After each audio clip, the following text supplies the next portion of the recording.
नमस्कार। निष्कर्ष भारत का इवनिंग बुलेटिन देख रहे हैं आप। आपके साथ मैं स्नेहा गुप्ता। लगातार जिस तरीके से बिहार में जब से चुनावी शंखनाद हुआ, इसके बाद बयानबाजियों का जो दौर है वो थमने का नाम नहीं ले रहा।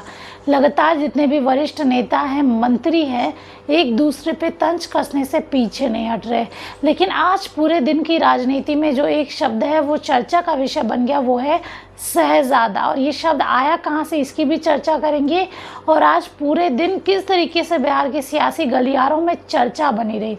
सबसे पहले शुरुआत करते हैं हम। कल प्रधानमंत्री नरेंद्र मोदी जो है वो दरभंगा आए थे चुनावी सभा को संबोधित करने, जिसमें उन्होंने तेजस्वी यादव और राहुल गांधी पे निशाना साध दिया था और कहा था कि ये दोनों शहजादे हैं और दोनों शहजादों को इस बार मात मिलेगी। लेकिन इस पे तेजस्वी यादव ने बड़ा बयान दे दिया है और तेजस्वी यादव ने सीधे तौर पे प्रधानमंत्री नरेंद्र मोदी को जो है वो घेर लिया। उन्होंने ये कहा कि प्रधानमंत्री सिर्फ झूठे वादे करते हैं, सिर्फ झूठ बोलते हैं, सच तो बोलते ही नहीं।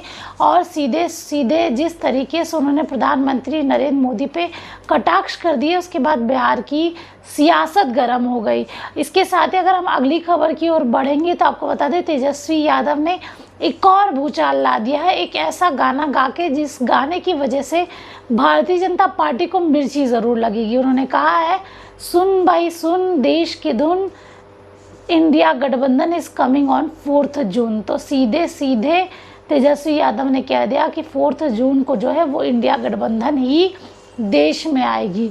देश की राजनीति में अभी जब भारतीय जनता पार्टी काफ़ी सक्रिय है और उनकी ही सरकार है, लगातार केंद्र में भारतीय जनता पार्टी की सरकार है और बिहार में एनडीए की सरकार है, जिसमें मुख्यमंत्री नीतीश कुमार की भी अहम भूमिका है। और इस बीच तेजस्वी यादव का ये गाना किस तरीके से मिर्ची का काम करेगा, ये तो देखना लाजमी रहेगा। अब अगली खबर की ओर बढ़ते हैं। जब यही सवाल जिस तरीके से तेजस्वी यादव ने उन्होंने प्रधानमंत्री नरेंद्र मोदी को पीर ज़्यादा कह दिया, जिसके बाद बिहार की सियासत काफ़ी गरमाई हुई नज़र आ रही है।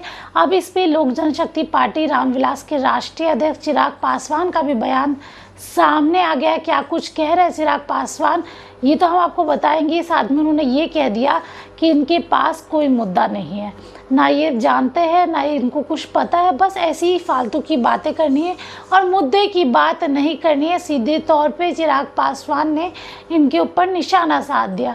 अब राहुल गांधी रायबरेली से चुनाव लड़ रहे, इस पर भी चिराग पासवान काफ़ी मुखर होकर बोले हैं कि ये उन लोगों का डर सता रहा है।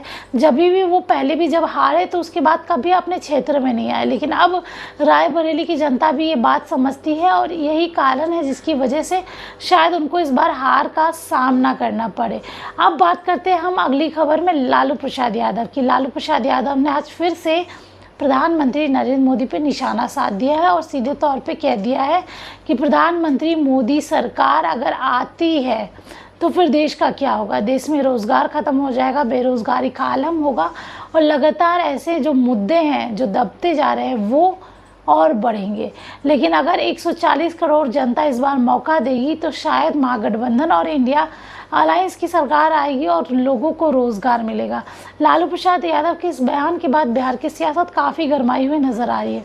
अब अगली खबर की ओर बढ़ेंगे। जब यही सवाल उमेश कुशवाहा से भी पूछा गया, जो कि जेडीयू के प्रदेश अध्यक्ष है, तो उन्होंने कहा कि हमारे नेता और प्रधानमंत्री लगातार काम करते आए हैं, उसके बावजूद अगर ये लोग ऐसे सवाल कर रहे हैं तो ये उनको जनता जवाब देगी। इस बार हम 40 में से 40 सीट जीत रहे हैं। पिछली बार 39 जीते थे, एक सीट की कसक रह गई थी, वो कसक भी अब दूर हो जाएगी। अब बात करते हैं पूर्व बाहुबली विधायक आनंद सिंह की। आनंद सिंह को पेरोल पे बेल मिल गई है और वो आज ही बाहर आए हैं।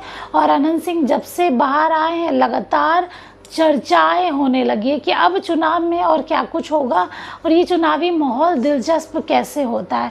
अब इस पे आनंद सिंह जब बाहर आए तो उनसे पूछा गया कि उनका विरोध हो रहा है और इस बार क्या लगता है चुनाव में क्या कुछ होगा, तो उन्होंने सीधे तौर पे कह दिया कि इस बार चुनाव हम जीतेंगे और लगातार हमारा विरोध कहीं नहीं हो रहा। कौन कह रहा है हमारा विरोध हो रहा है? जो तस्वीरें आनंद सिंह जब बाहर आए सामने आई वो भी काफ़ी देखने लायक थी। जो उत्साह है वो ख़त्म होने का नाम ही नहीं ले रहा। समर्थकों ने फूल माले के साथ अनंत सिंह का स्वागत किया। अब हम बढ़ेंगे अगली खबर की ओर। अगली जो खबर है वो नित्यानंद राय की है। उजियारपुर से इस बार चुनाव लड़ रहे केंद्रीय मंत्री हैं नित्यानंद राय, और लगातार जनसभा भी कर रहे हैं। और इस बार उन्होंने ये कहा कि इस बार हम बहुमत के साथ आएंगे और इस बार रिकॉर्ड तोड़ वोटों से जीतेंगे और प्रधानमंत्री नरेंद्र मोदी का एक बड़ा हाथ हम बनेंगे, ताकि प्रधानमंत्री नरेंद्र मोदी जो काम करना चाहते हैं वो काम वो कर पाए। और ये थी दिन भर की तमाम बड़ी खबरें। किस तरीके से सियासी सरगर्मी बढ़ी रही, राजनीति होते रही, अब देखना होगा आगे क्या कुछ होता है चुनावी माहौल में। आप बने रहिए हमारे साथ, तब तक के लिए आपका बहुत बहुत शुक्रिया।